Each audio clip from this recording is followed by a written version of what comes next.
Tov. Shana Tov, everyone. Good Yontif, everyone. Everyone who's here, everyone who's come and braved it. We are so grateful to have you. We don't take it for granted. We know for each and one of us, it's still a struggle. We are still living in the world of COVID. We are grateful for all of you who are again online. For some of you, repeat customers online. We welcome you to a new year. I'm glad you could be with us, whether you are davening here in Raleigh or Wake County or some other place in the cyber world. We are blessed to be here. This is our 18th year here at Beth Meyer, very special number, and we don't take it for granted. So it's a chance to be grateful, be really, really grateful to be here together and to daven and to celebrate a new year. All right, something short, hopefully sweet, something a little inspiring to get us launched into the new year. I want us all to take a look, even on the live stream, at our beautiful parochet, the ark curtain we have here. It is gorgeous, and I know you've probably looked at it, many of you, for years. Some of you, your entire lives, like our president, for example. You've always seen this. It's just got this beautiful purple, and it's got a kind of sheen or sheerness to it. Got the light behind it, which is so gorgeous. And this ark curtain, many of you know, or some of you know, was donated by Joanne Pizer Fox. May she rest in peace, one of the most esteemed, special, unique leaders in not only Beth Meyer, but the Jewish community. A tremendous person. You should read about her if you don't know Joanne Pizer Fox, Alea Shalom. But a great lover of the arts and of Hidor Mitzvah, the mitzvah of beauty. Very involved in North Carolina Museum of Art in the Judaic Gallery, for example. And she donated this art curtain and dedicated specifically in memory of her husband at that time, Morton Pizer. Some of you knew him. I did not have the privilege of knowing him. He was a physician. People identify him as Dr. Pizer. And his first name was Morton. In Hebrew, his name was Moshe. And so if you look carefully at this, you kind of might see a shin in it in the middle. But it's actually, it's also the burning bush. And if you look at it carefully, you can see it. So the question I want to talk about tonight is, and what I think is relevant particularly this year, is why is it, in addition that probably Joanne picked it because Moshe, and we're going to talk about it in a second, has a very important experience in the burning bush, so probably it's very relevant to name this after her husband, Alav Shalom, and have a burning bush there. But I want to say it's something a little deeper. Maybe Joanne meant it, maybe she didn't, I don't know, didn't have a chance to ask her, but I want to give it in her honor. I want to give this in her name.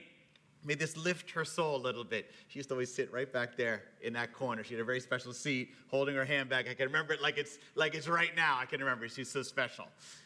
So what is the burning bush story?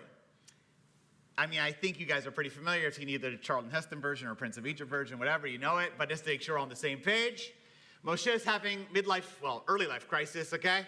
He's born a Hebrew. He's got to go down the Nile, live and get saved. He grows up in Pharaoh's palace. He sees that the Hebrews are his people are being enslaved. He doesn't know what to do. A taskmaster comes and attacks one of the Hebrews. He gets really angry. He then kills an Egyptian. He finds out. He has to flee.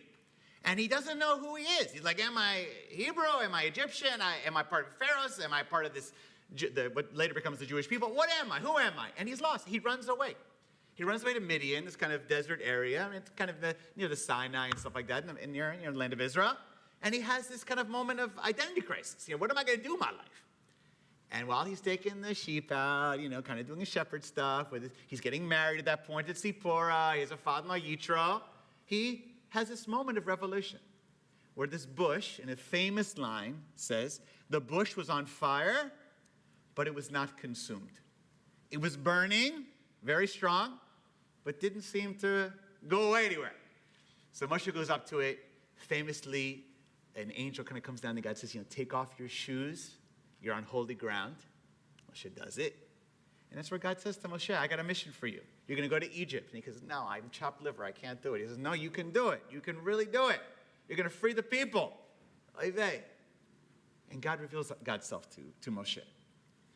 So I want to talk about this. There's so much to learn from this. Why would this be here? What can he give us as an intention for Rosh Hashanah, particularly this Rosh Hashanah? And every time I look at this burning bush, what can we think of? And I want to talk about this exact issue. That the bush is on fire, but it doesn't get burned up, could be a metaphor, not only for the Jewish people, but us right now. The world, sadly, maybe every year, but really this year, feels like it's on fire. I mean, first of all, we're still dealing with COVID, okay? I mean, some of us, our whole job is to get people to gather together. We haven't done it for 3 years in a normal way, okay? It's not been easy. Not easy. Not easy to be president of the board during this time either, okay? Not easy. We have an ongoing war in Ukraine where the leader of Ukraine is actually a member of the tribe, okay? Unbelievably, heroic, but devastation, death, horror. Not to mention even on Russian lay civilians and people running away from Russia. We have climate change. There's actually a hurricane might come to North Carolina between the days of Rosh Hashanah and Kippur. I don't know what to make of that. But the issues of climate and issues of what's going on in our world in that way, we're dealing with economic problems, oivey, inflation. That is like, we look at our own bank accounts and you know what's going to happen. The political scene is oivey. We had in our own Wake County a politician who claimed that Jewish space lasers were causing fires in California. And that politician, I won't even mention her name, on our bima, was feted and celebrated in Cary, of all places, here in our area, without any rebuke of her anti-Semitic, anti-immigrant, and other bigoted statements and behavior. And then, most locally of all, and I know this because I've been talking to you guys for a while about it, is there were these anti-Semitic, let's be clear about it, Jew-hating flyers put right in our neighborhood, right next to Bagel Boulevard, we used to say, right here, okay? And also in Northridge, and also in North Clift. Now people say, well, they're just flyers. And that. If you looked at the flyers, and sadly, I came upon the flyers walking with one of my kids on Shabbat, they were intense, even violent in their intent. So with all this going on, we could say that the world is like a burning bush. It's on fire, sadly. But what's the message of the burning bush? Joanne Pizer Fox lifts here. The world may be on fire, but it's not consumed. It's not consumed. When I played, some of you know I was a football kicker in high school, my great claim to fame. Jenny doesn't like that. She doesn't like that. All right. I was good, decent. What he used to tell us? All the crowd can be screaming. Everybody can tell you all the bad names you want. Take a deep breath. Focus on the uprights. Like nobody's there. Nobody's there. Just focus. The world could be on fire. The stands can be on fire. You focus on putting it through. The same can be said about being here at Shul. The world can be on fire. There could be so much terrible things going out there. And of course we will take them seriously. It's not that we don't monitor it. Of course we do, sadly, including anti-Semitic stuff. We do. Take it very seriously.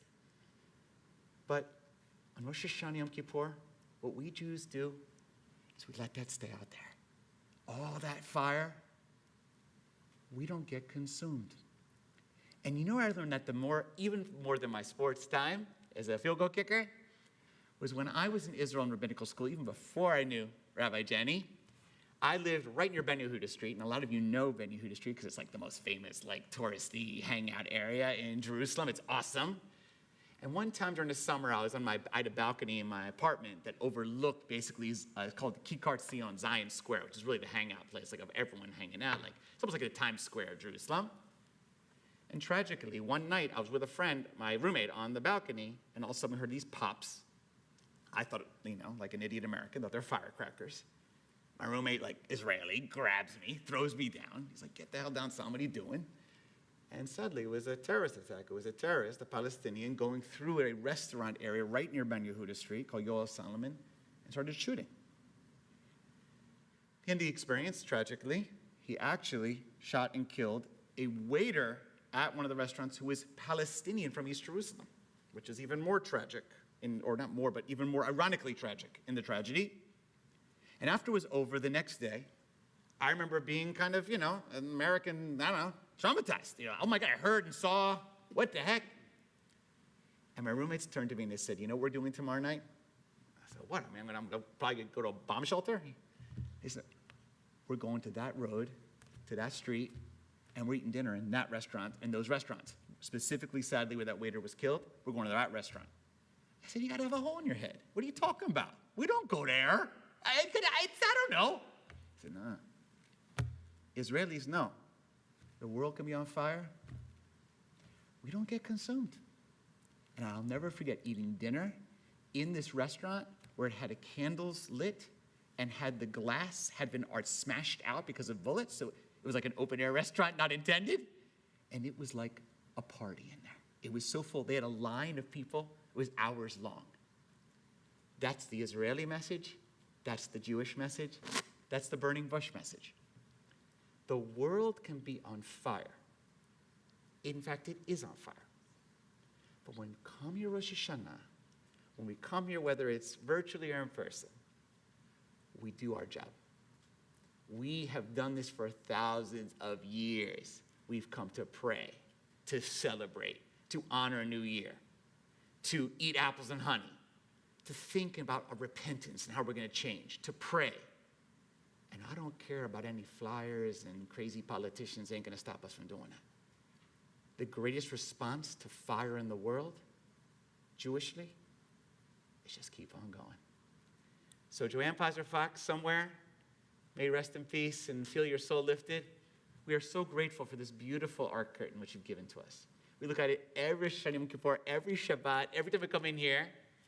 And I invite you, when you pray here, and you find yourself worried or concerned, or I don't know, something gets you rattled, set this as an intention. You say it's like a shiviti, which is a Jewish piece of art. That when you look at this burning bush, you say, just like Moshe saw it burning, but what consumed? So too, our people and our congregation, I don't care what fire is going on, we will not be consumed. That is the Jewish people's message forever, and we here at Beth Meyer will keep it going into the future as well, this Rosh Hashanah and beyond. Wishing everyone, please God, a sweet, healthy, joyful new year where the fire is not only outside, the fire is in our heart every time we look at that burning bush. Shana Tova.